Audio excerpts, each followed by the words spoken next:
Bizi izlemeye devam edin.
beni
geçilir mi?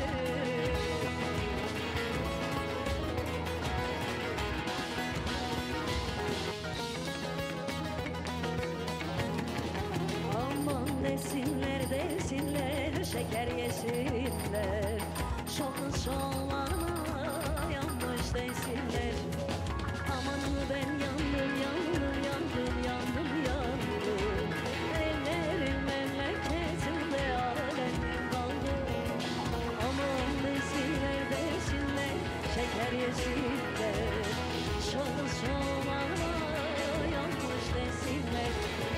Aman ben yandım yandım yandım yandım yandım, ellerim memleketinde alemim kaldı.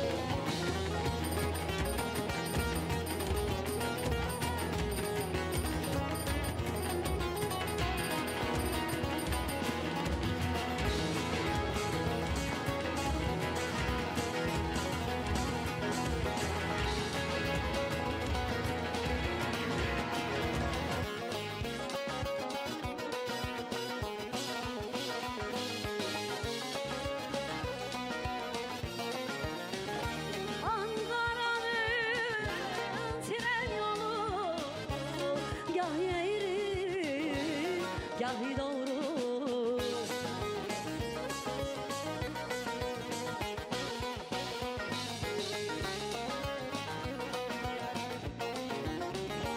Canım benim Anadolu, gideyim mi senden gayrı?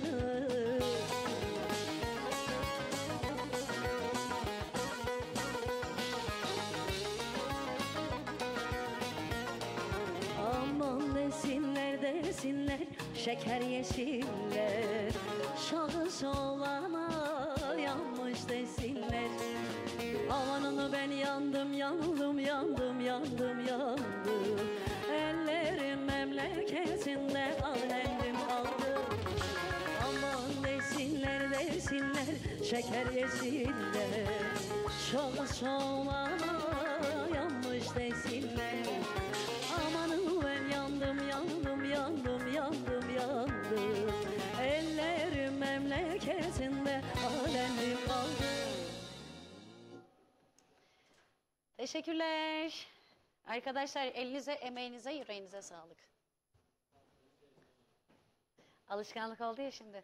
Fuat abi hemen oradan bir konuşma yapıyordu. Ben hemen direkt peşinden teşekkürler falan. Efendim Ekin Gayrimenkul'ün katkılarıyla hazırlayıp sunmuş olduğumuz Gönülden Türküleri startını vermiş bulunmakta. Bugünkü programımızda maalesef yalnızım, sezon finali bir de. Fuat Bahçeci sevgili hocam. Sanırım yemiş olduğu gıdalardan zehirlenme gibi bir şey yaşamış. Hastaneye kaldırılmış, serum falan taktırmış ama yetişmeye çalıştı maalesef. Kendini iyi hissetmediği için bugün programa katılamadı. Ona da çok geçmiş olsun diyorum. Bizleri izliyor zaten buradan. Kucak dolusu sevgiler, saygılar. Bugün bol bol mesajlarınızı bekliyorum. Geç saatte haber verildiği için hani keşke bir konuk falan ayarlasaydım diyecektim ama sonra dedim ki kendi kendime bugün dolu dolu türküler yapalım. Zaten bizim bir projemiz de vardı. Dolu dolu türküler miydi? Umuda Türküler diye bir projemiz de vardı. Ona da uyum sağlamış olalım. Bugün bol bol mesajlarınızı, bol bol isteklerinizi bekliyorum.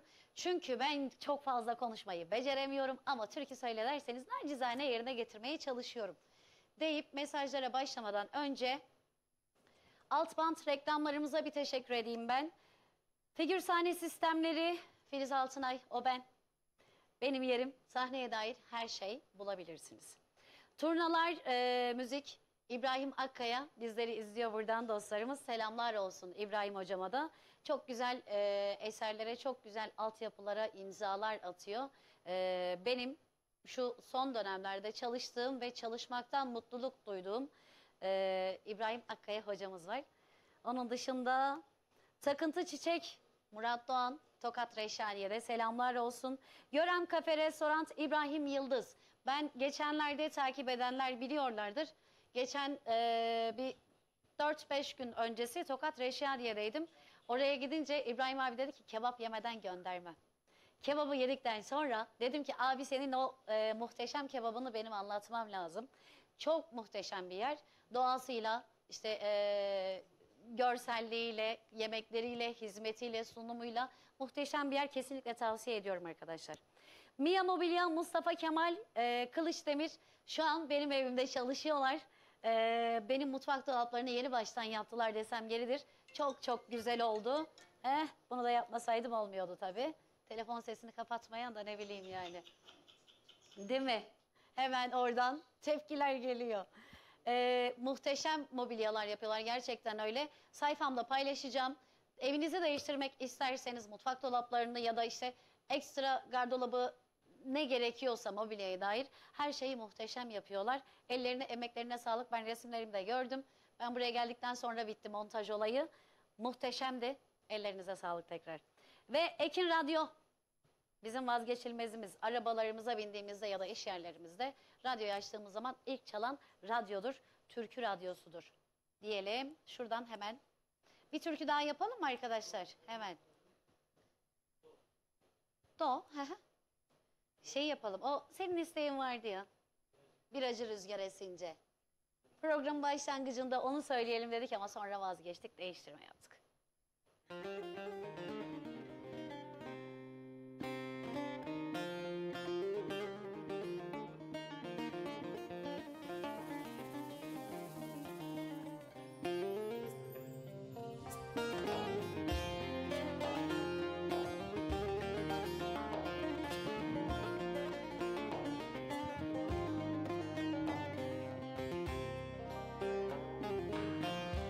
Bir acı rüzgar esince, bir acı rüzgar esince,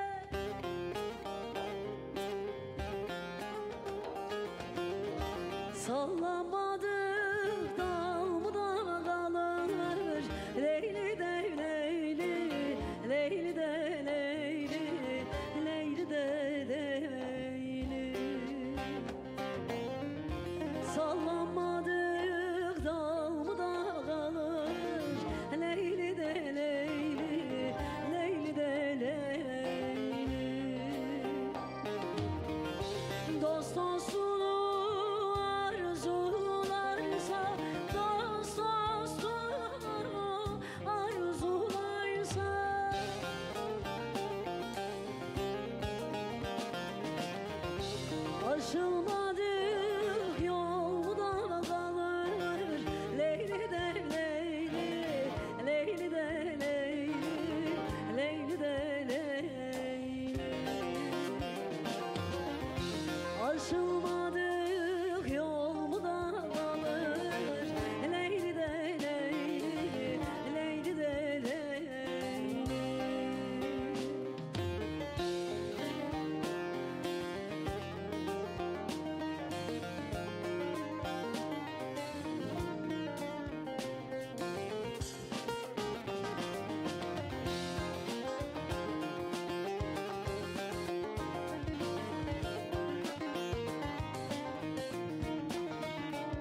Ne karıştırıyorsunuz orada? Dedikodu time. Hadi azıcık mesajlarımıza yer verelim mi? Verelim.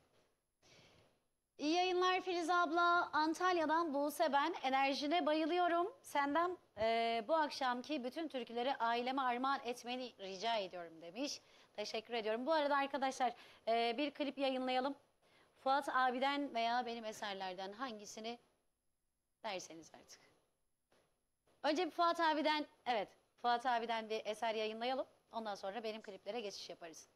Selamlar Ankara'dan Turgut ben. Sizleri severek izliyoruz. Bütün türküler size ve Ekin TV çalışanlarına armağan olsun demişler. Selamlar olsun efendim. İyi akşamlar sevgili Filiz kızım. Ben Nurgül. Seni ve sesini çok seviyorum. Senden istek parçam Sevdam Benden Geçti. Söylersen çok mutlu olurum demişler. Teşekkür ediyorum efendim. İzmir'den Naime ben. Sezon finali yapman bizleri biraz üzdü ama yeni sezonda sabırsızlıkla ekran başında bekliyoruz. Seni Çileli'yi söylersen seviniriz. Teşekkür ederiz şimdiden demişler. Teşekkür ediyoruz efendim. Yeni sezonda inşallah gümbür gümbür geleceğiz zaten. Onun da bilgisini verelim. Ben Esra Balcı Ordu'dan seni izliyoruz ailemle. Filiz abla sesini ve seni çok beğeniyoruz. Başarıların daim olsun. Bütün türküleri aileme ve Almanya'daki can arkadaşım Tuğba'ya armağan ediyorum demişler. Selamlar olsun efendim ailenize ve arkadaşlarınıza. Merhabalar ben İstanbul'dan Çiğdem. Filiz Hanım sizleri severek dinliyoruz. Sıradaki türküyü eşime armağan ediyorum. İyi yayınlar demişler. Bir es verelim mesajlarımıza ve Fuat Bahçeli'den bir klip izleyelim. Gıdalara özen gösterirseniz hani 3-5 günlük değil de günübirlik gıdaları gönderirseniz seviniriz diyelim. Oradan da bir sitem edelim. Bir türkü söyleyelim o zaman hadi. Bir cahildim dünyanın rengine kandım diyek.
sensin.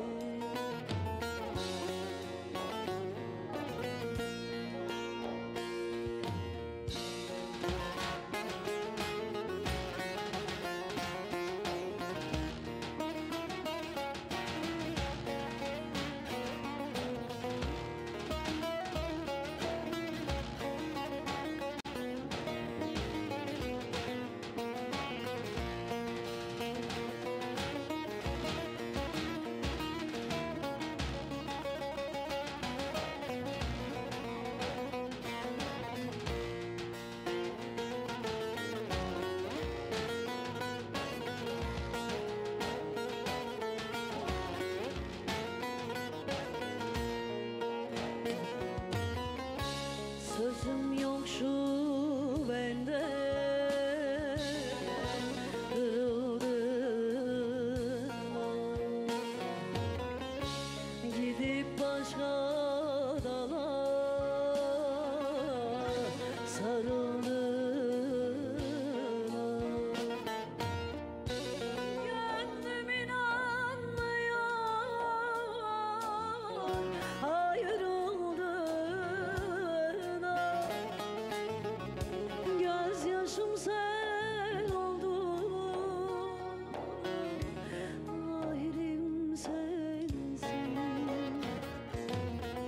Evvelim sen oldun, ahirim sensin.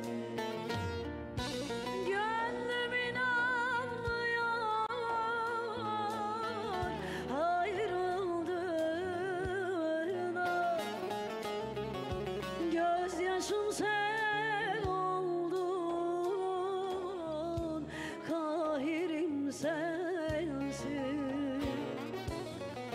Evvelim sen oldun, ahirim sensin.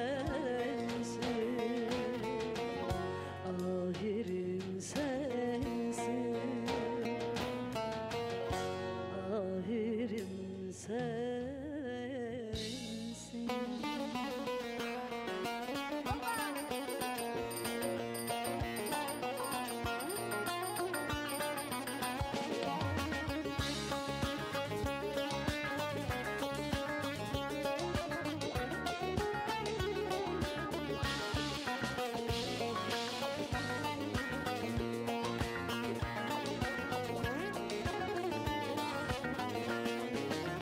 O şirin sözlerine hayranım, gözlerine.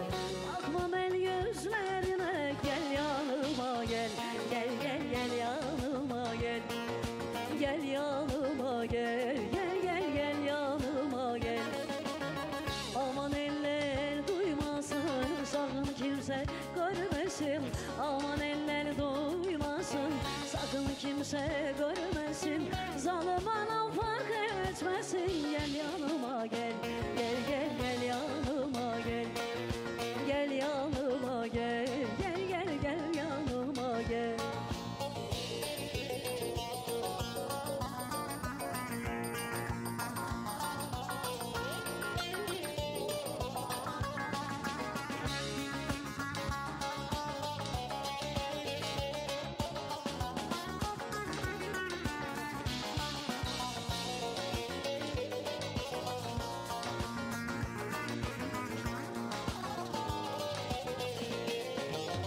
Domurcuk güllerini, sözüme düğmeleri, göreyim sineleri.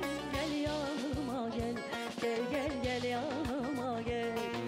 Gel yanıma gel. Gel gel gel yanıma gel. Aman eller görmesin, sakın eller duymasın. Aman eller görmesin, sakın kimse duymasın. Aman babam fark etmesin. Gel yanıma gel. Gel gel gel yanıma gel. Gel yanıma gel. Gel gel gel yanıma gel.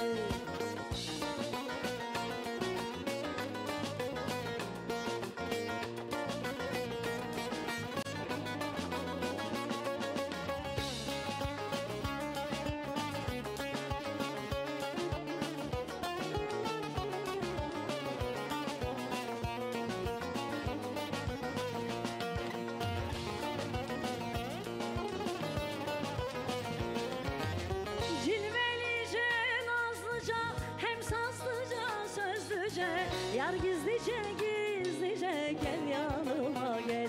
Gel gel gel yanıma gel. Gel yanıma gel. Gel gel gel yanıma gel. Aman eller görmesin, sakın kimse bilmesin. Aman eller görmesin, sakın kimse bilmesin. Zalim anam fark etmesin. Gel yanıma gel. Gel gel gel yanıma gel. Gel yanıma gel. Gel gel gel yanıma gel. Aman aman eller duymadan, sakın kimse görmeden. Aman eller duymadan, sakın kimse görmeden. Zalim babam fark etmeden. Gel yanıma gel. Gel gel gel yanıma gel. Gel yanıma gel. Gel gel gel yanıma gel.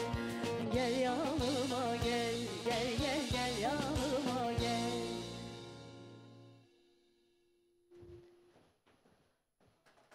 Bugün repertuarlarımızı komple kim ayarladı biliyor musunuz arkadaşlar? Yok, Uygar değil. Şefim sen değilsin bugün. Tabii. Bizim canımız, ciğerimiz Hayrettin abimiz.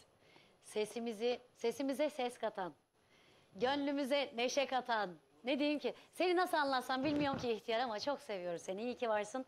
Allah seni başımızdan eksik etmesin. Ki ona böyle teşekkür edince, onu böyle anlatınca diğer arkadaşlarımızı, diğer emekçi dostlarımızı anlatmamak olmaz. Arkadaşlar tabletin geldi. Cahillik böyle bir şey. Ekran kapandı.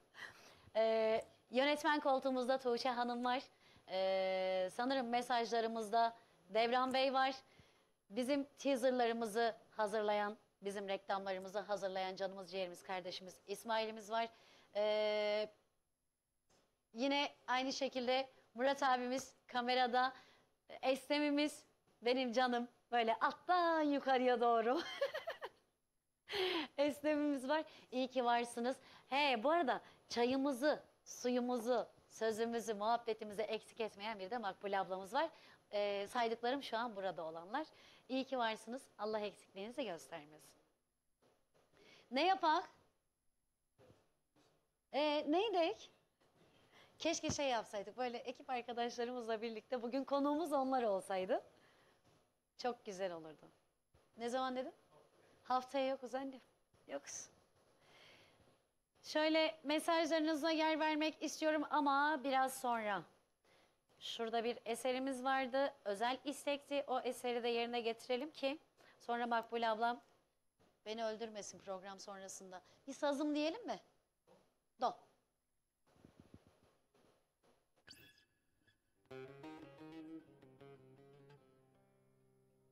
Bizler de burada dilimiz döndüğünce, repertuarımız yettiğince istekleriniz doğrultusunda ilerleyelim. Bugün tekim. Hadi biraz destek olalım.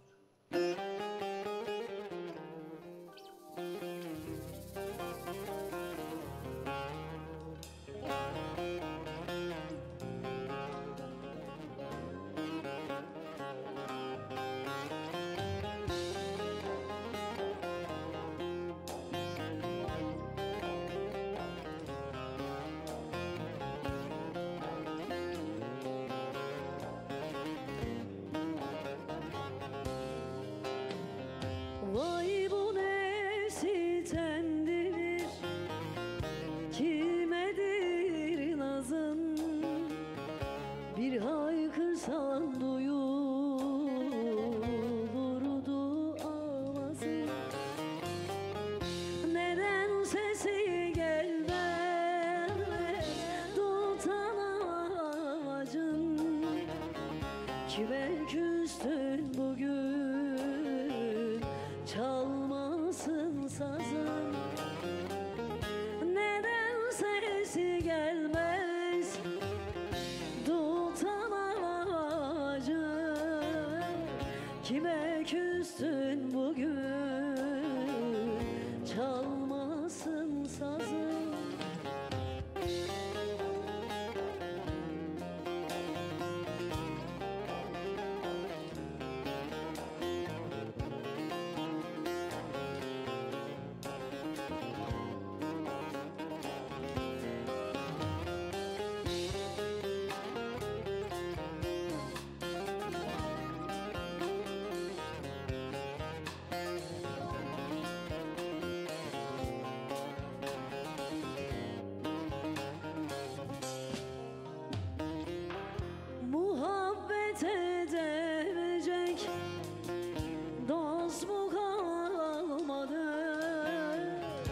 Aşk ile coşacak tel mi kalmadı? Cahile diyecek söz mü kalmadı? Suskundur konuşmaz dinlenir sazı. Cahile diyecek söz mü kalmadı? Suskundur konuşmaz dinlenir sazı.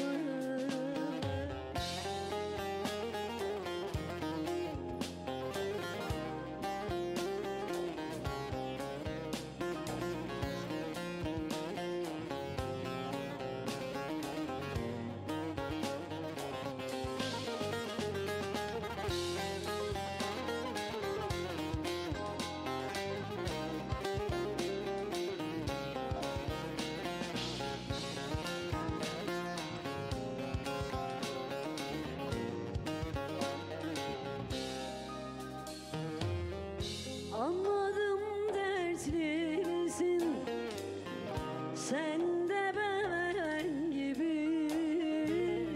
Bakar gözler birbirine el gibi. Vicdanlar kurumuş susuz çöl gibi. Yürek yaz gözler yaz yollar pusazım. Vicdanlar kurumuş susuz çöl gibi. Yürek yaz gözler yaz yollar pusazım. Yürek yaz gözler yaz yollar pusazım.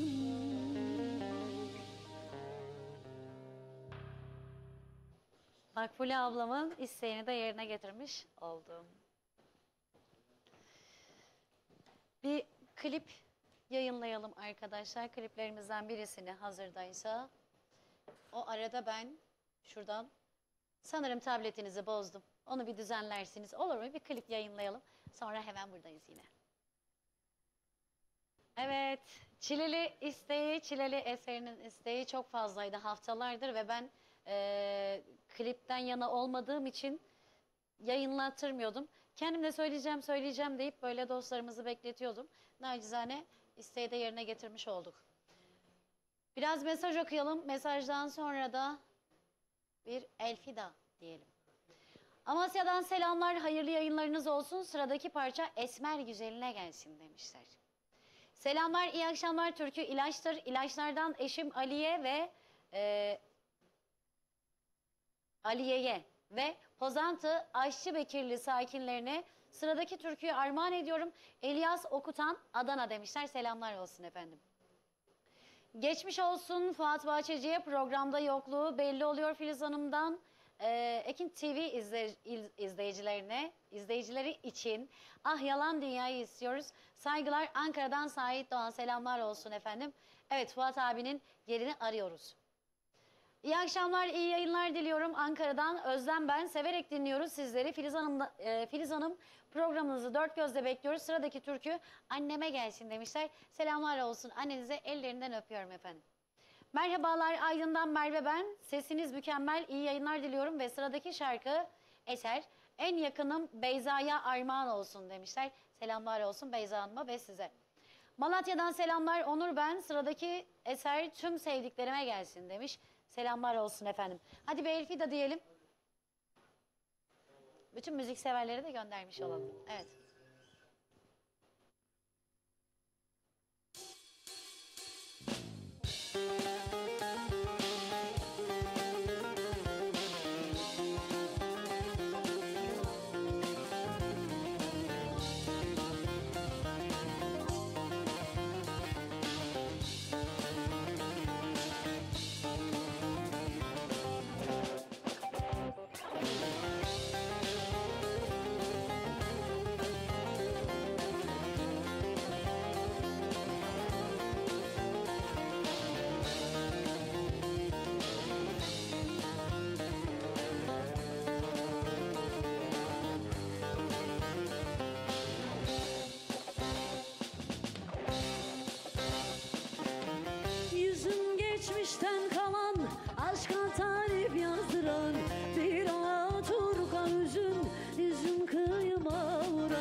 senden bana zilli zamanı sızdıran.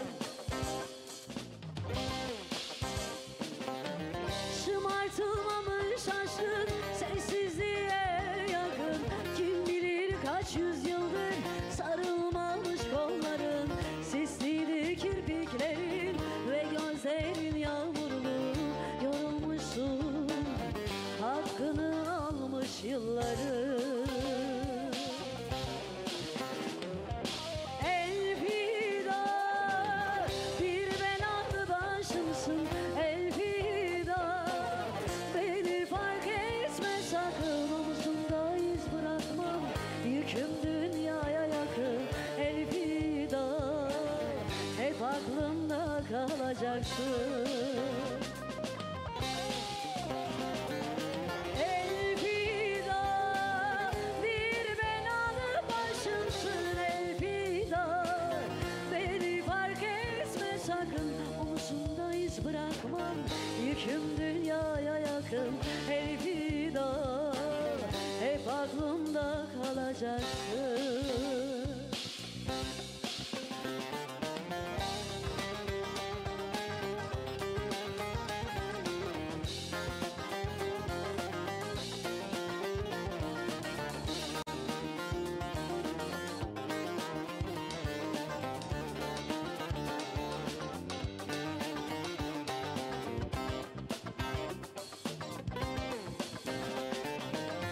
Şımartılmamış aşkın sessizliğe yakın, kim bilir kaç yüzyıldır sarılmamış kolların, sisliydi kirpiklerin ve gözlerin yağmurlu, yorulmuşsun hakkını almış yılların.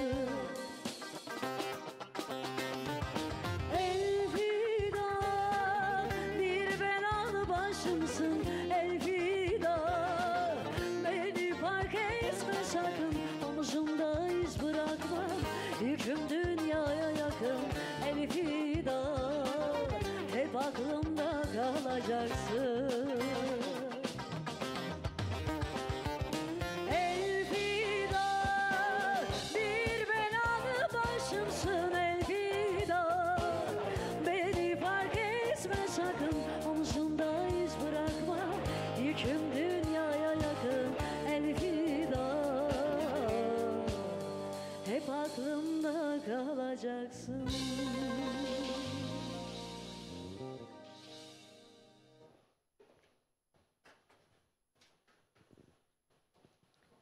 Ne yapıyorsun? Gitarını kafana mı koyup çaldın? Oho, çok güzel. Keşke baksaydım. Arkadaşlar gösterdiniz mi onu, tekrar da ben bir izleyeyim.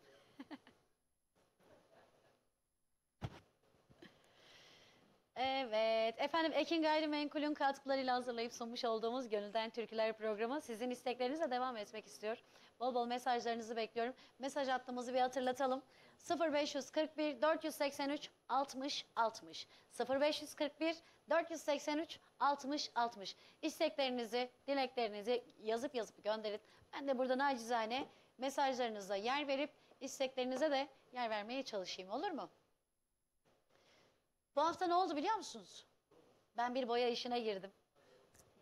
Ya, evimi boyadım, yerlerimi boyadım, kendimi mi boyadım hiç bilmiyorum ama şu an pert olmuş durumdayım. Ona rağmen yapmaya çalışıyorum. Boyadan artık zehirlendim ya. Boya kokusunu ala 4-5 gündür bağımlılık yaptı. Arkadaşlar şey yapıyorlar, dalga geçiyorlar. Diyorlar ki işte evi boyadığın boyanın markası mı? O makyaj yaparken kullandıklarım falan. He diyorum, neyden diyorum, biraz tırtıkladım getirdim. Öyle kendimi boya badana yapıyorum. Keşke senden bir eser alsak. He, çok güzel sesim ve yorumum var.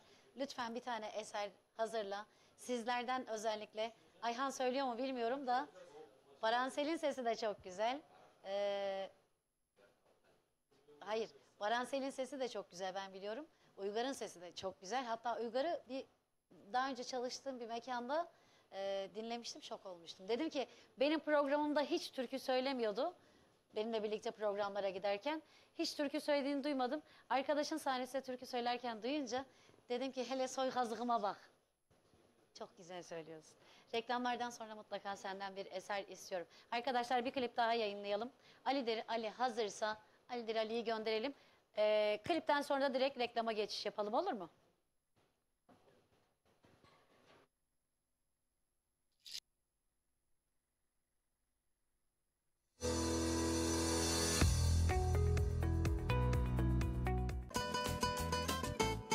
Yanımda Doğan İnşaat Yönetim Kurulu Başkanı Doğan Bey var. Efendim biz zaten İstanbul başta olmak üzere tüm Türkiye'nin her yerine hizmet vermekteyiz. 81 ilde hizmet vermekteyiz. Şu anda İstanbul dahi Türkiye'nin 42 ilinde çalışıyoruz. Biz televizyondan ne söylediklerimizin aynısını uyguluyoruz. Bütün personelimizin takibindeyiz. Bütün işlerimizin başında bildiğiniz gibi bayan elemanlarımız hizmetinizde. Yani amacımız Türkiye'nin her yerine bu hizmeti götürmek. Sizin gibi kıymetli müşterilerimizi üzmeden, yormadan bu hizmetimizi devam etmek istiyoruz. Yollar uzak, şartlar çetin de olsa Doğan İnşaat'ın deneyimli ustaları hayallerinizi gerçekleştirmeye devam ediyor. Bugün İzmir, Urla'dayız. Burada Naciye ve Murat Aslan çiftinin evinin tadilatını, tamiratını Doğan İnşaat'ın deneyimli ustaları 10 gün gibi kısa bir sürede yaptılar. Bugün Naciye Hanım'a teslim ediyorlar. Hayırlı olsun Naciye Hanım. Sağ ol, teşekkür ederim. Evinizin tadilat tamiratını yaptıracaktınız. Doğan İnşaat'ı aradınız. Hemen geldiler mi? Geldiler hemen. Bir gün geldiler, ikinci gün başladılar. Anlaştık, konuştuk, her şeyi yaptık, geldiler, başladılar. 10 günde bitirdiler. Benim dediğim gibi de yaptılar. Malzeme ben gittim, beğendim, onları aldılar. Montajı onlar yaptılar. Bana balkon ekstra yaptılar. Bir de dış yaptılar. Evim tamirini, her şeyini yaptılar. Lamlatı yaptılar. Güzel oldu. Memnunum işçilerden. Çok memnunuz.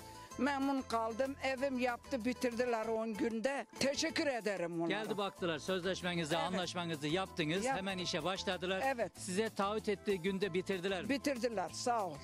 Doğan İnşaat'ta ben memnunum. Evin içinde aynı zamanda eşyalarınız var. Oturuyorsunuz. Bir an önce yapıp size teslim etmeleri çok önemli. Var olsun, memnunuz. Ustalarda, işçilikte, malzemede memnun Hepsinde musunuz? memnunum. Teşekkür ederim, memnunum. Buradaki komşulara Doğan İnşaat'ı tavsiye eder misiniz?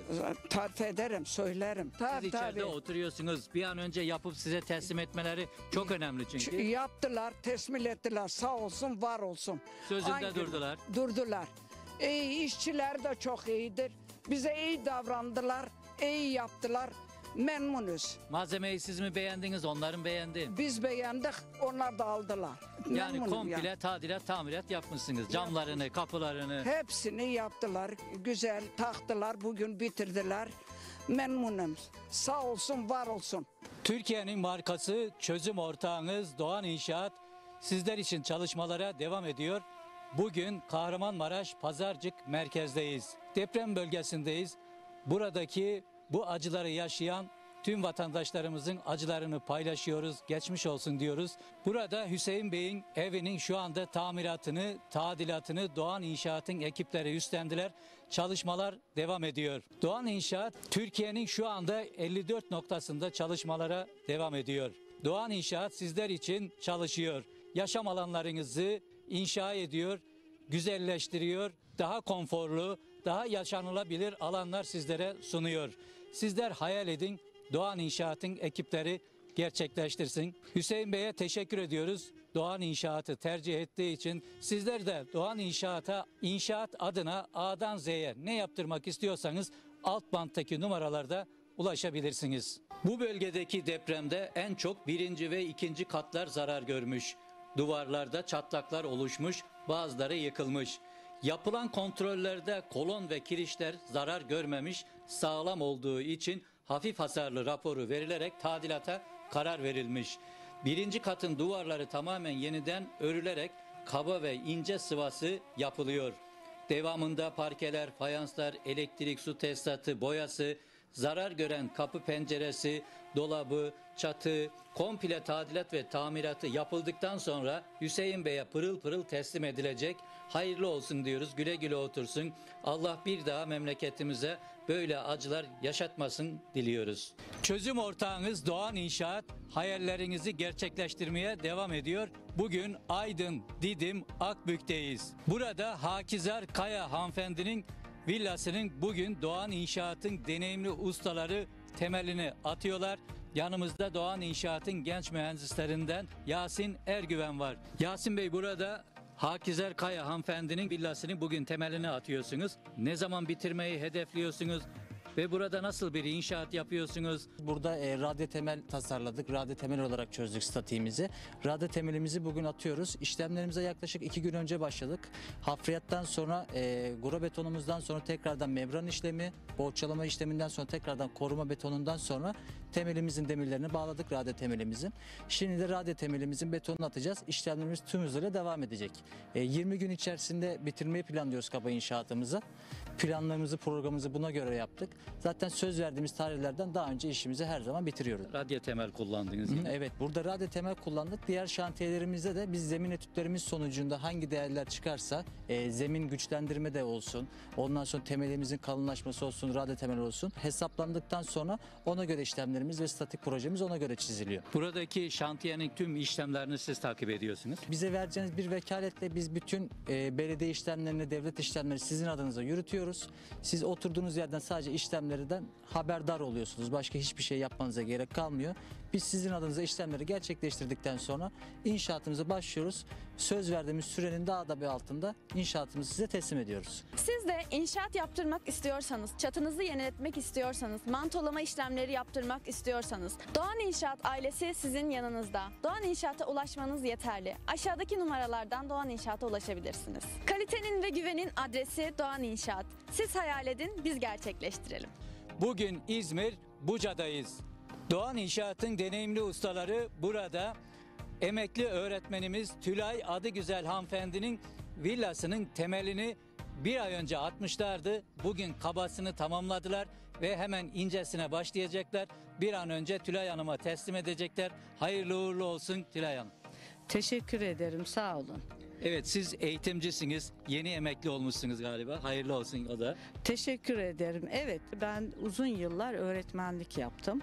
Öğretmenlik yaparken öğrencilerimize hayal kurmalarını, hayallerinin arkasında yürümelerini hep söylerdik. Onlara hayal kurmalarını söylerken benim de bir hayalim vardı. Bu hayalim tabiatla iç içe küçük bir evimin olmasını hayal ediyordum. 6 Mart'ta bir deprem oldu. Ben hemen emeklilik dilekçemi hazırladım ve emekliliğe karar verdim. Hayallerimin peşinden yürümeye karar verdim. Doğan İnşaat'ı televizyon kanallarında, reklamlarda izliyordum. Çok beğeniyordum. Dilekçemi verdiğim anda hemen Doğan İnşaat'ı aradım. Doğan İnşaat'tan memnunum. İyi ki de aramışım.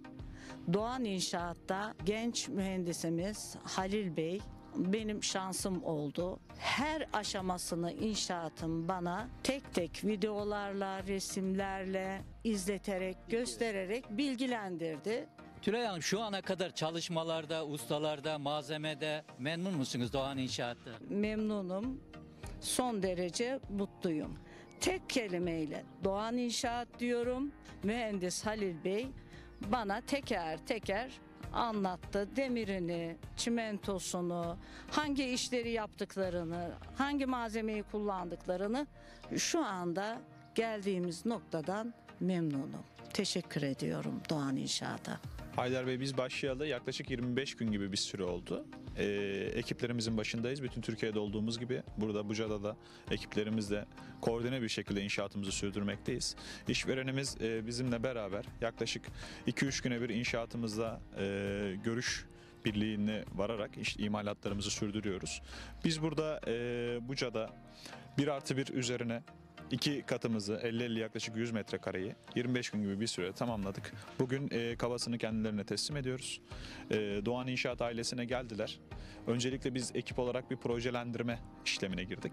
Ardından proje örneklerimizi kendilerine sunduktan sonra kendilerinin onayladığı projeyi 25 gün gibi bir sürede burada tamamladık. Tamamlamanın mutluluğu içerisindeyiz. Yapımız depreme uygundur.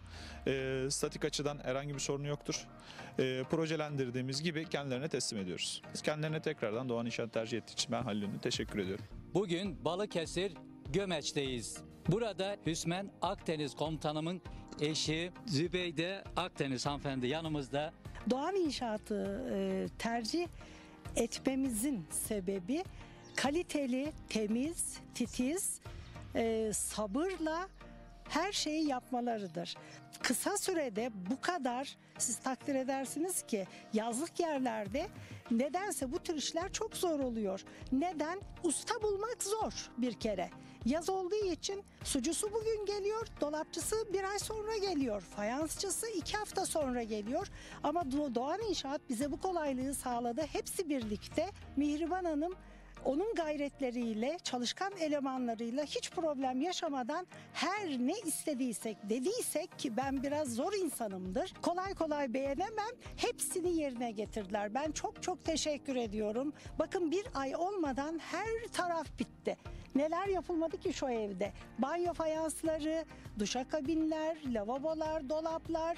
Sabırla o fayansları değiştirdik. Yardımcı oldular, sağ olsunlar, var olsunlar. Çok teşekkür ediyorum Doğan İnşaat'a. Ayrı ayrı ustaları aramaktansa ustayı nerede bulacağım, malzemeyi nerede alacağım deyip Evet, düşünmektense kurumsal bir firmaya verip her şeyini onlara yaptırıp gelip böyle rahatça oturmak Evet. ayrı bir güzel değil mi? Evet, gelip hazır evi bulmak çok daha güzel. Teşekkür ediyorum Mihriban Hanım. Bugün Sağ olun, geldiniz, var evinizi olun. teslim alıyorsunuz. Evet. Yüzünüz de gülüyor zaten. Evet. Çalışmaları gördünüz.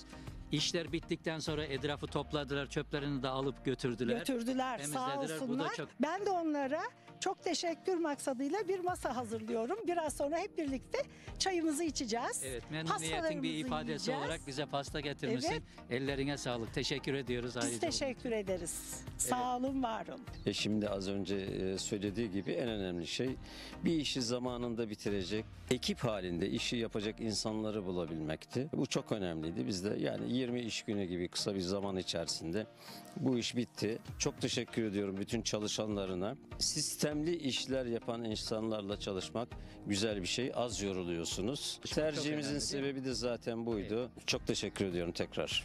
Burada baştan aşağı komple bir tadilat yaptık sayılır Haydar Bey.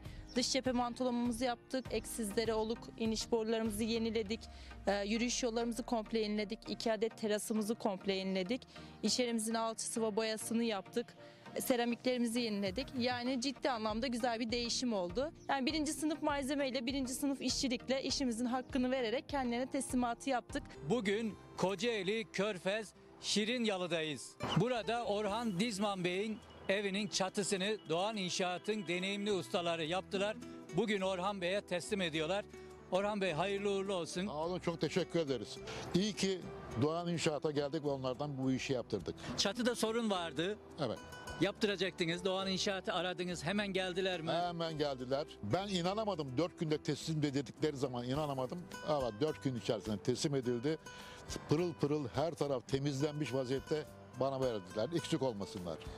Orhan Bey özellikle sandviç panel yapmışlar ki Evet. sıcağa, soğuğa karşı dayanıklı Evet. bir malzeme. Evet, öyleymiş. Zaten Doğan İnşaat yaptığı işlere 20 yıl garanti veriyor. Tabii tavsiye üzerine aldık. Ben bilmiyorum böyle bir şeyin olduğunu.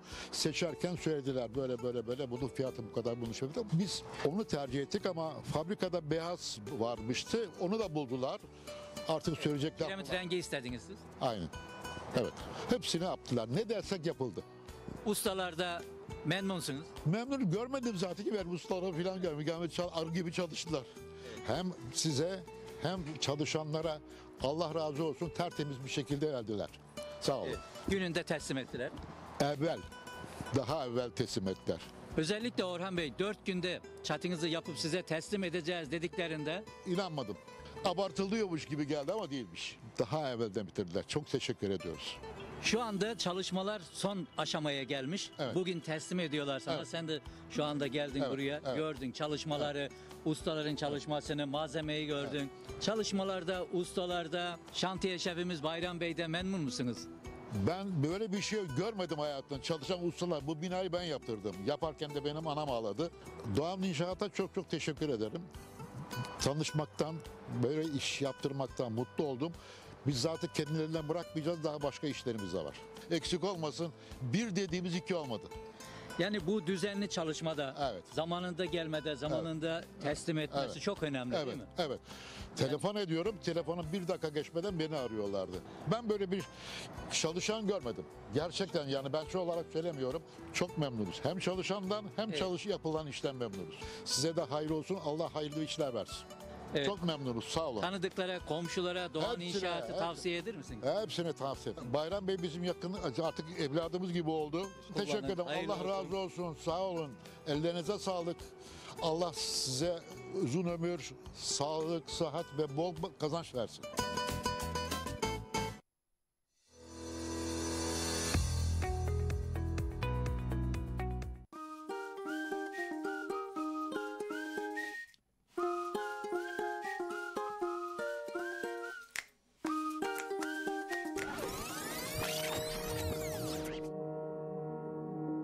Tarihi eserler ve mekanlar tüm vatandaşlarımızın sahibi olduğu ortak değerlerdir.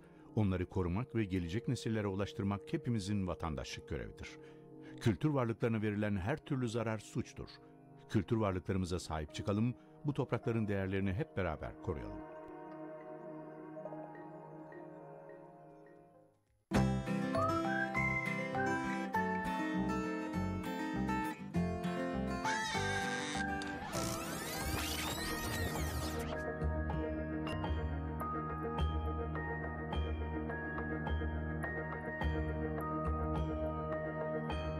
Tarihi eserler ve mekanlar tüm vatandaşlarımızın sahibi olduğu ortak değerlerdir.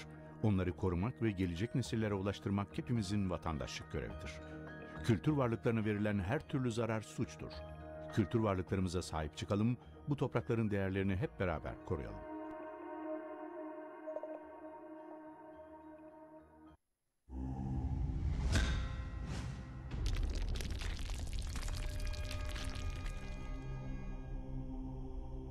Bizi izlemeye de...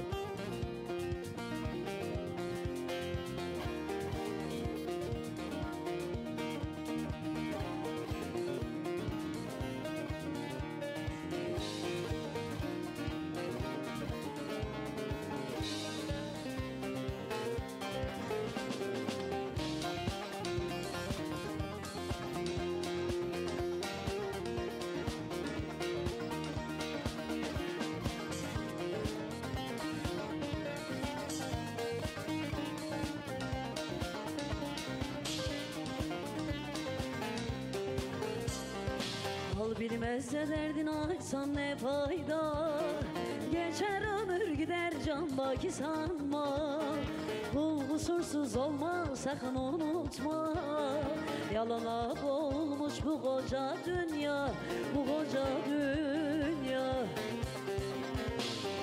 Dürüstlük raflarda gözler parada. Çakal çukal gezmiş hep yanımıza. Dar gününde kapı açtık biz ama. Çıkar peşindeymiş seviyorsan mı, seviyorsan mı? Dürüstlük raflarda gözler parada. Çakal çukal gezmiş hep yanımızda.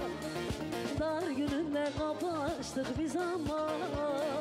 Çıkar peşindeymiş seviyorsan mı, seviyorsan mı?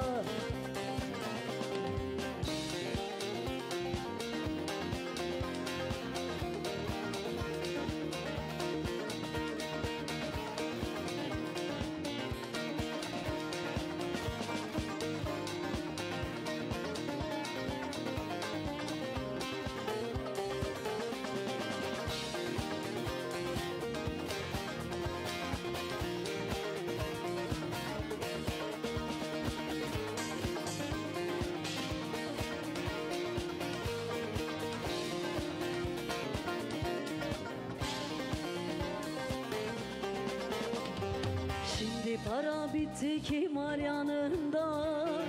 Dost diyeni sakın arkadan vurma. Bugünlerde geçer demiştim sana. Yaradanasın doğrudan şaşma, doğrudan şaşma. Dürüstlük raflarda, gözler parada. Çakal çukal gezmiş hep yanımızda. Dar gününde kapı açtık biz ama. Çıkar peşindeymiş seviyorsan mı, seviyorsan mı? Dürüstlük raflarda, gözler parada. Çakal çukal gezmiş hep yanımızda. Dar gününde kapı açtık biz ama. Çıkar peşindeymiş seviyorsan mı, seviyorsan mı? Ne güzel yazmışım be. Değil mi? Kendi kendimi sevesim geldi. Uygar, kardeşim, canım, ciğerim, hazır mısın? O senin güzel sesinden ben eser dinlemek istiyorum ki sezon finalinde benim emekçi dostlarımın sesini duyurmadan gitmek istemiyorum burada. Sen hazırsan senden bir eser dinleyelim mi lütfen?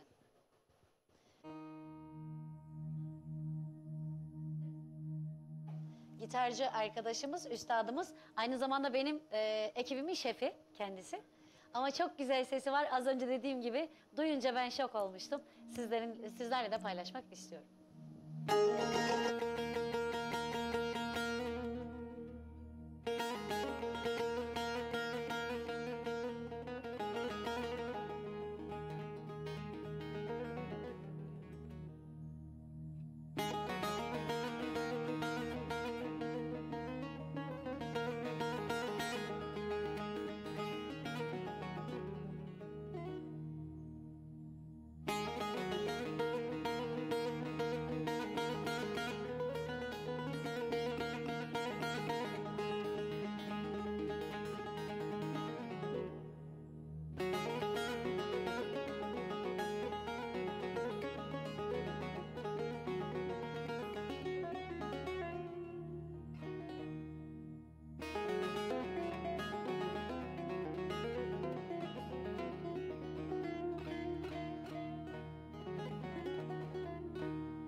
Deli gönül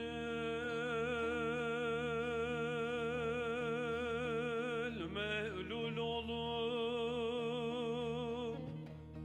ağlama.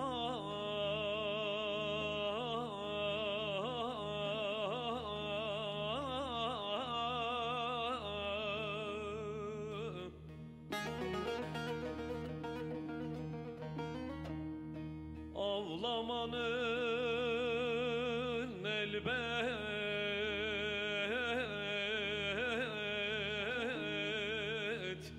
bir gülmesi var ey.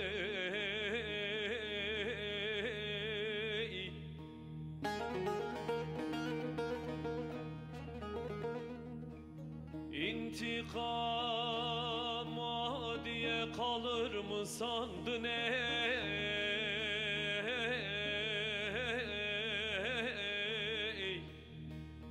Herkesin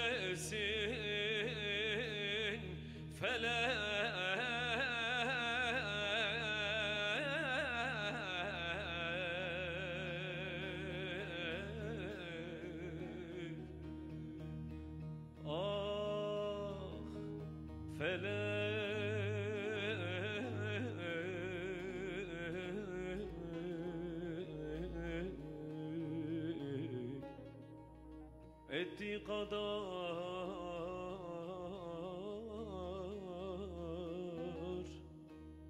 bulmaz mısın beni? Gül yüzlü sultanım beni avlatmak, aşığı avlatmak kâr değil midir? Yüreğimi aşk oduna davlatma. Şu sinemde yaran nar değil midir dostum? Yüreğimi aşk oduna bağlatma. Şu sinemde yanan nar değil midir dostum?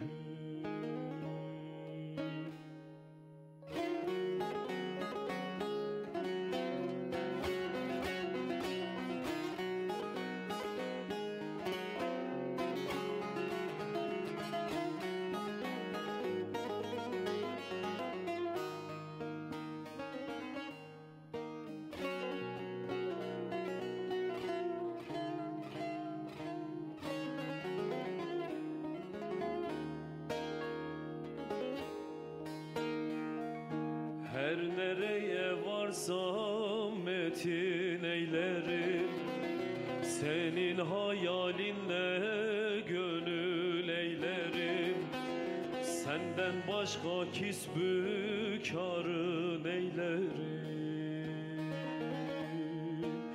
Cemale baktığım kâr değil midir dostum? Senden başka kisbi kârı neylerim?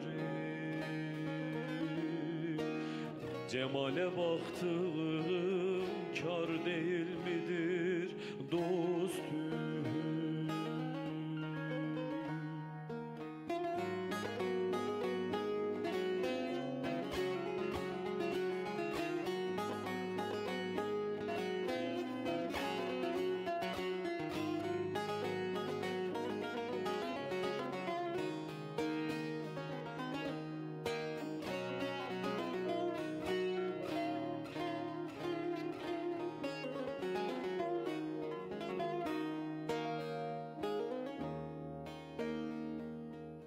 Ela gözlüm kapınızdan kesilmem, turab olup her aya basılmam.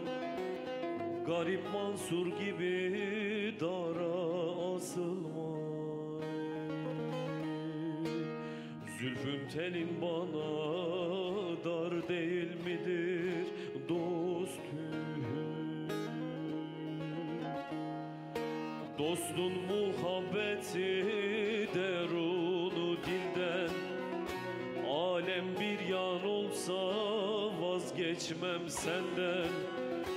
Dedim dostum ne kaçarsın benden? Dertli kemter sana kul değil midir dostum? Dedim dostum niçin kaçarsın benden? Dertli kemter kulun kul değil midir dostum?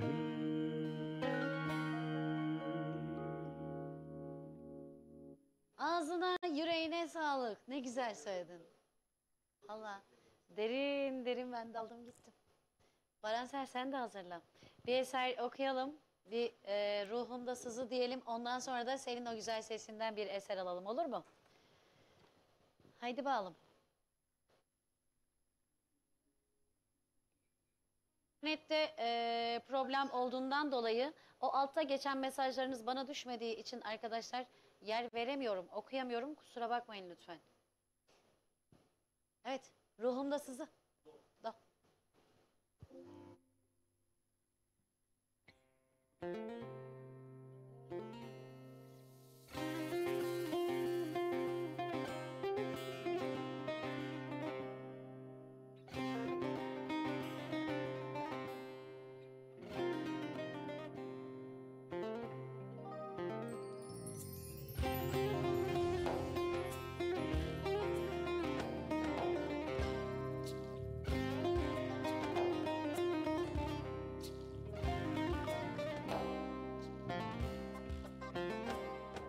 Bu nasıl bir derttir, dermanı yoktu.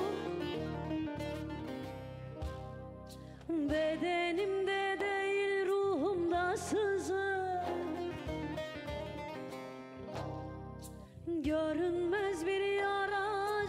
acısı çoktur.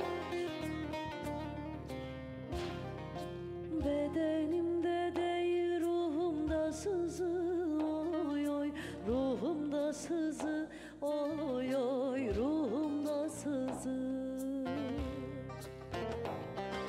Bedenimde değil ruhumda sızı, oy oy ruhumda sızı, oy oy ruhumda sızı.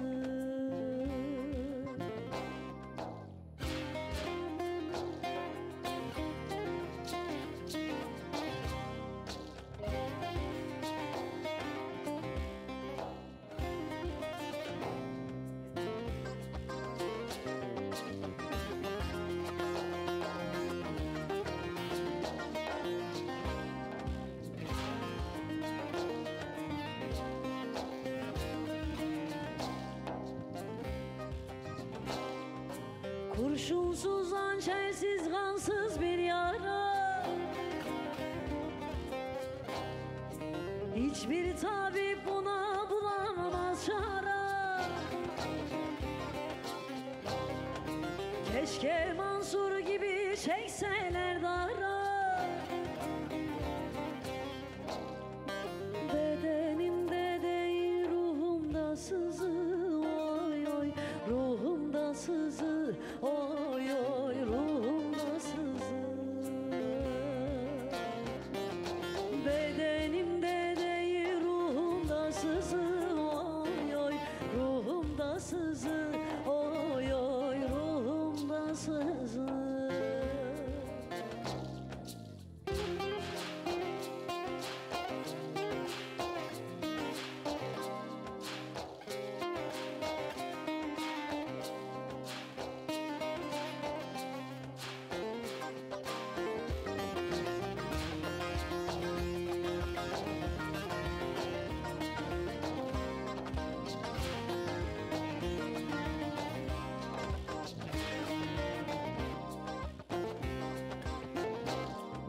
Yeter nesimi bu feryadın yeter. Biliyorum yanıyor Kerem'den beter. Her ah eyledikçe dumanın tüter. Bedenimde değil ruhumda sızı, oy oy ruhumda sızı, oy oy ruhumda sızı. Bedenimde değil ruhumda sızı, oy oy ruhumda sızı, oy oy ruhumda sızı. Bedenimde değil ruhumda sızı, oy oy ruhumda sızı, oy oy ruhumda sızı. Bedenimde değil ruhumda sızı, oy oy ruhumda sızı, oy oy ruhumda sızı.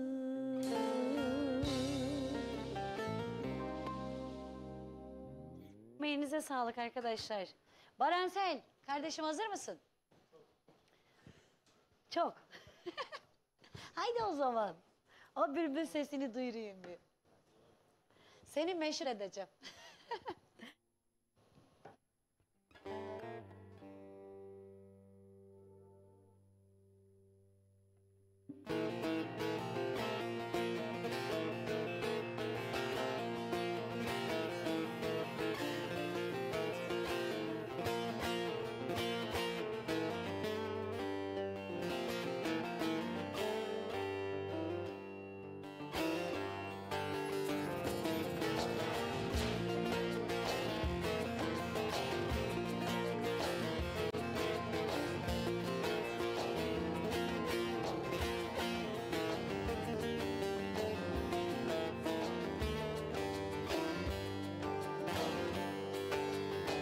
Gönül defterini açtım okuram, yolunu bilirsen gir bak neler var. Fazileti Ali hey hey, kudret kudreti haktır, kudreti haktır. Kervancıysan eğer sür bak neler var, sür bak neler var. Hakkın kelamına hey hey olmaz bahana. Niye gelmiş oldun fani cihana? Her gece dursana hey hey ulu divana, ulu divana. Sıtkı bütün olup yar yar, dur bak neler var, dur bak neler var. Her gece dursana hey hey ulu divana, ulu divana. Sıtkı bütün olup yar yar, dur bak neler var, dur bak neler var.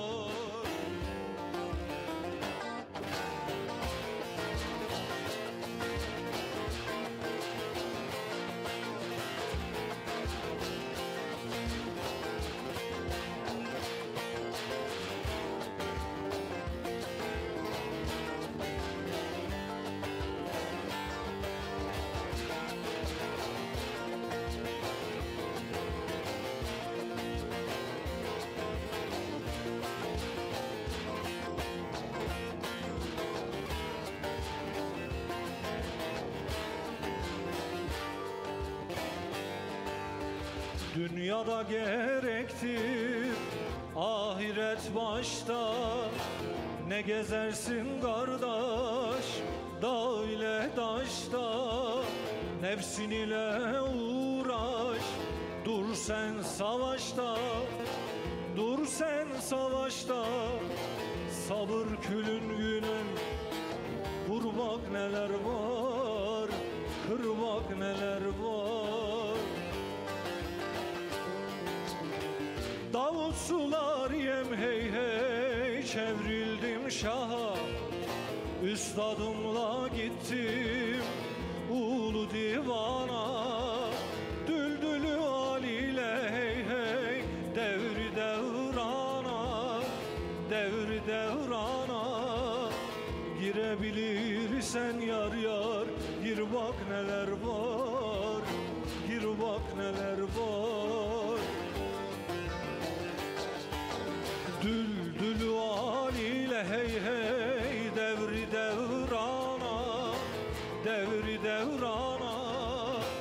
Girebilirsen yar yar, gir bak neler var, gir bak neler var. Yüreğine sağlık. Ben ne kadar şanslı bir insanım ya. Gitaristim, şefim Uygar Palabıyık, ağzına yüreğine sağlık. Barensel Özcan bağlamanın üstadı. Benim gözümde muhteşemsiniz hepiniz ki birçok sanatçının da artık çalışmak için can attığı insanlarsınız. Mütevaziliğe gerek yok arkadaşlar. Ayhan, Toyran, keşke sen de türkü söyleyeydin be. Sen de ritimlerini sen ritimlerimi konuştururum diyorsun. Süpersiniz. Elinize emeğinize sağlık. İyi ki sizin gibi dostlarım, iyi ki sizin gibi kardeşlerim var. Bir mesajlara azıcık yer vereyim. Mesajlardan sonra da bir kendime kastım Ali diyelim, olur mu? İyi akşamlar, ben Sivas'tan Nilüfer Avcı. Programınız hayırlı olsun. Sizden annem Gülperi Avcı için bedenimde değil ruhumda sızı türküsünü okur musunuz, saygılar demişler. Eseri seslendirdik. Annenize ve bütün türkü sevenlere armağan olmuş olsun. Selamlar, ben Halil, iyi yayınlar. Sıradaki şarkı anneme, aşkım Aylin'e, ablam Canan'a ve tüm Yavuz Hasan. Yavuz Hasan'a gelsin. Sevgiler demişler. Selamlar olsun efendim. Ben Hatice, hayatımın anlamı sevgili eşim Yalçın Erdemir için istiyorum. Sıradaki parçayı demiş. Selamlar olsun size ve eşinize. İyi yayınlar, Diyarbakır'dan Doğan ben. Sıradaki türküyü tüm çalışma arkadaşlarınıza ve sevdiklerime armağan ediyorum demiş. İyi yayınlar abla, ben Ezel. Sesini çok beğeniyorum. Bir sonraki eseri bana armağan etmeni istiyorum. Şimdiden teşekkür ederim demiş. Çok teşekkür ediyorum kardeşim. Sıradaki eser senin için olsun. İyi akşamlar, Sivaslardan Doğan ben. Sıradaki türkü kızlarım Çağla ve İrem Özcan'a. İrem Özcan'a ve tüm Zaralılara gelsin demiş. Selamlar olsun. Selam, hayırlı akşamlar. Ben Mehmet Öztürk, Niksar Akgüney köyü. Filiz Hanım, Semra Hanım'ın da selamı var. Sıradaki eser bizlere gelsin demiş. Selamlar olsun Semra ablama da Mehmet abime de. İyi ki varsınız, sizleri seviyoruz. Bir kendime kastım Ali diyelim, hadi.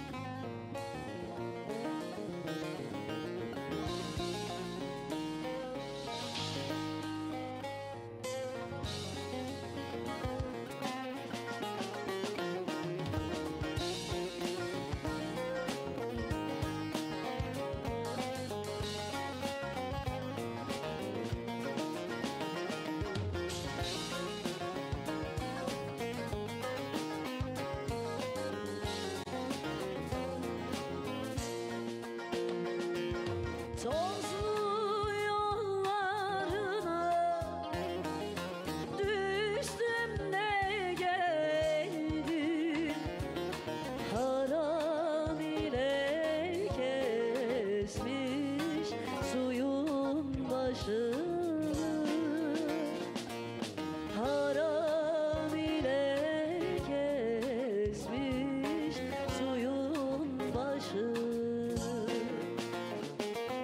Yollarım acını verdim de geldim, bilmem kim silecek gözüm yaşını, bilmem kim silecek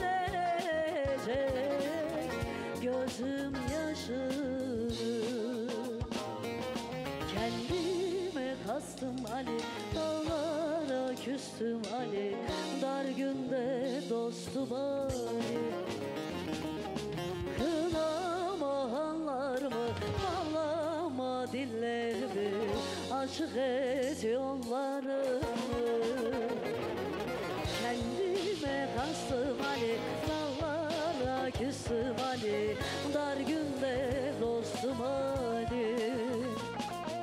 Kınama hallarımı, bağlama dillerimi, açık et yollarımı.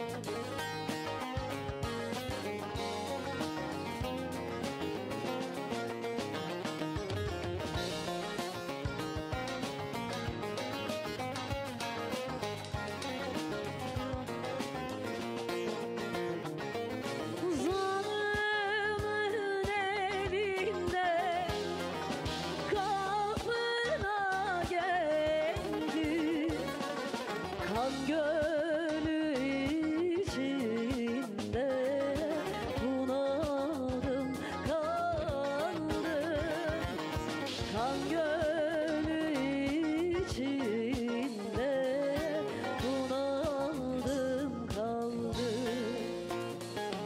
Yetiş yâr erenle canımdan oldum, bilmem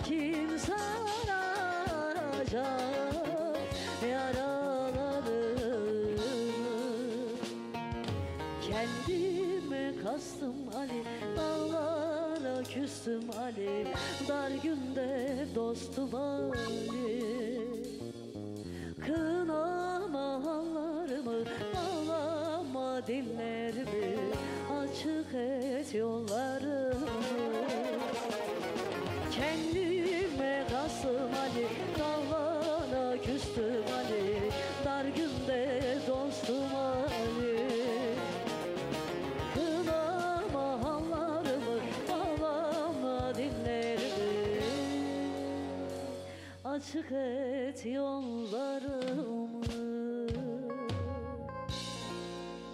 Yüce dağ başında üzüm kolatmış, sevdim saçını yana daratmış.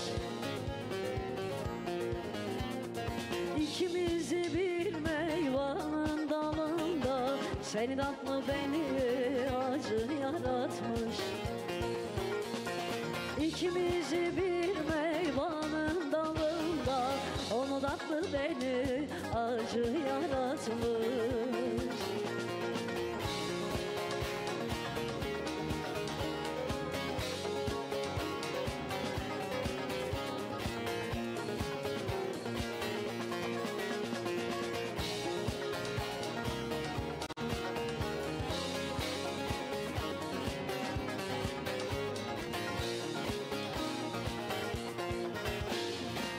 Pınar olsam ırmaklara karışsam, çeşme olsam ayağlara erisem. Eğer benim ile altın yol desen, tövbe billah ya seninle konuşmam. Eğer benim ile altın yol desen, tövbe billah ya seninle konuşmam.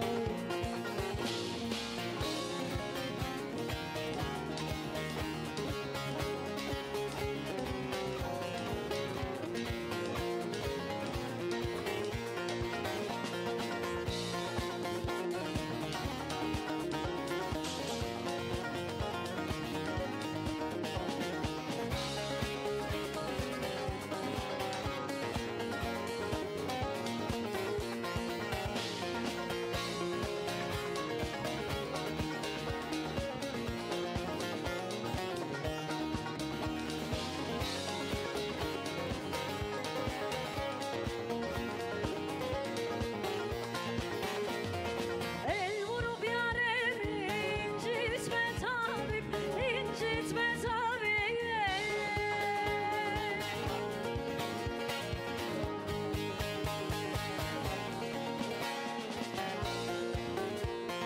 Bilmem saat bulmaz icra neler var, dert vurup da yarem eylesin derman.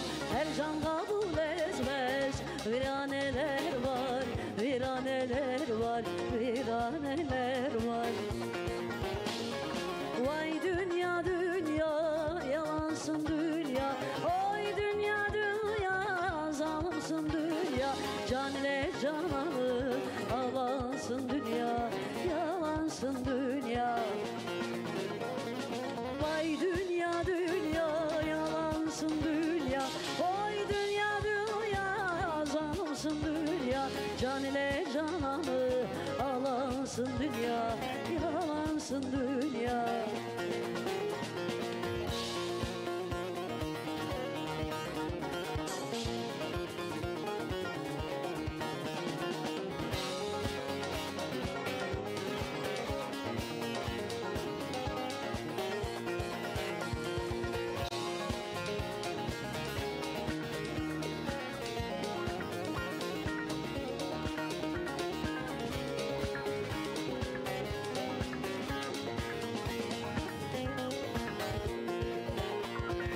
Derd ehli olanlar dergaha gelir, dergaha gelir.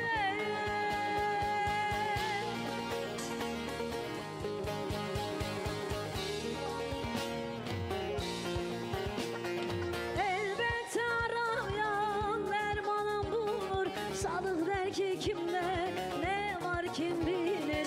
Geçti güzar ettim, elde neler var, elde neler var, elde neler var. Vay dünya dünya, yalansın dünya. Oy dünya dünya, zalimsin dünya. Can ile cananı alansın dünya, yalansın dünya. Vay dünya dünya, yalansın dünya. Oy dünya dünya, zalimsin dünya. Can ile cananı alansın dünya, yalansın dünya. Zalimsin dünya, hayansın dünya.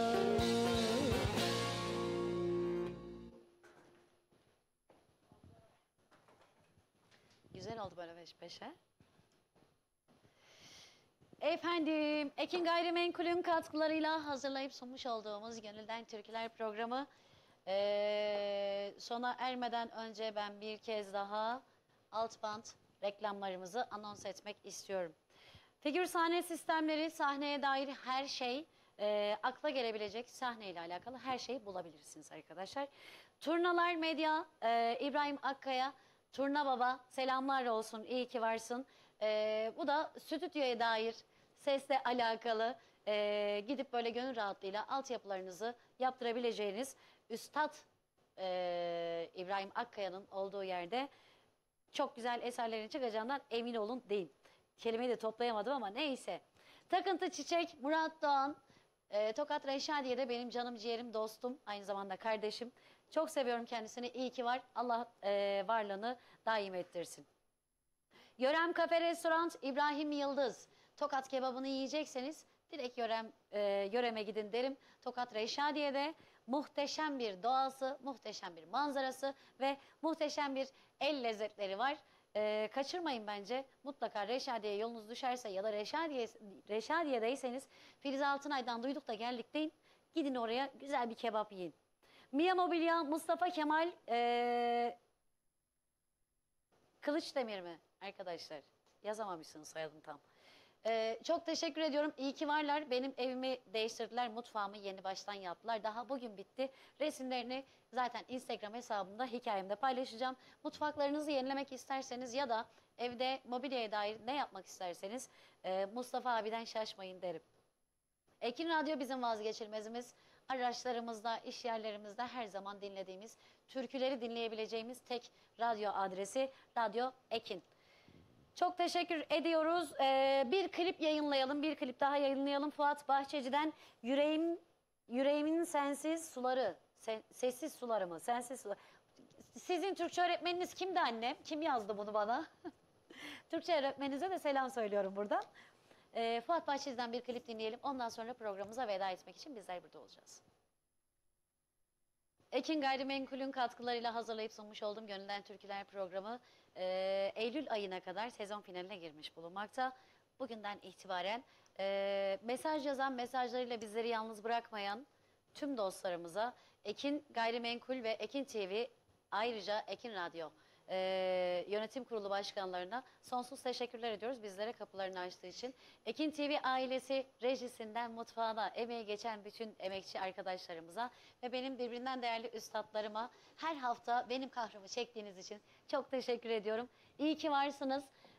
Eylül ayında yeni sezonda tekrar buluşmak dileğiyle bir eser yapıyoruz ve bizler veda ediyoruz.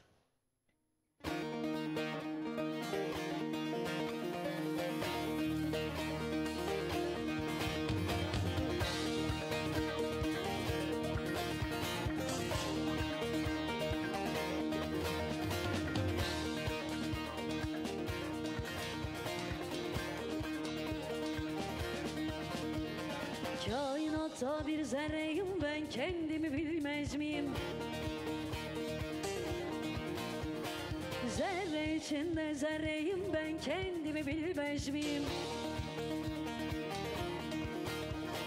Zerre içinde zerreyim ben, kendimi bilmez miyim?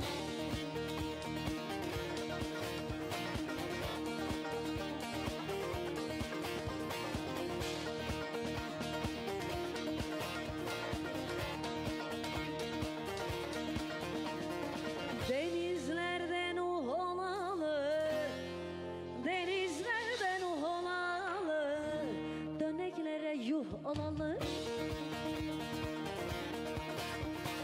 Ruhlar ile ruh olalı, ben kendimi bilmez miyim? Ruhlar ile ruh olalı, ben kendimi bilmez miyim?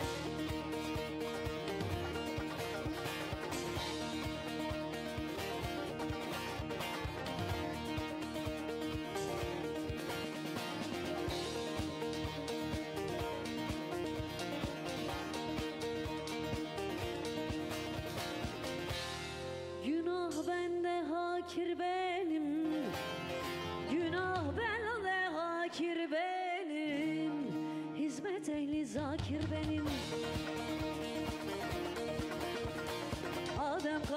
hakir benim, ben kendimi bilmez miyim? Adem kadar hakir benim, ben kendimi bilmez miyim?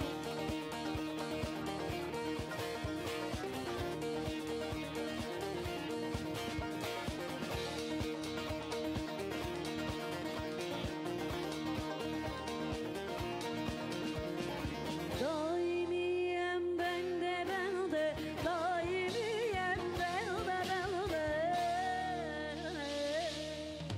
Ben dolmuşum ben de, ben de. Doğmuşum perakende, ben kendimi bilmez miyim? Doğmuşum perakende, ben kendimi bilmez miyim? Doğmuşum perakende, ben kendimi bilmez miyim? Doğmuşum perakende, ben kendimi bilmez miyim?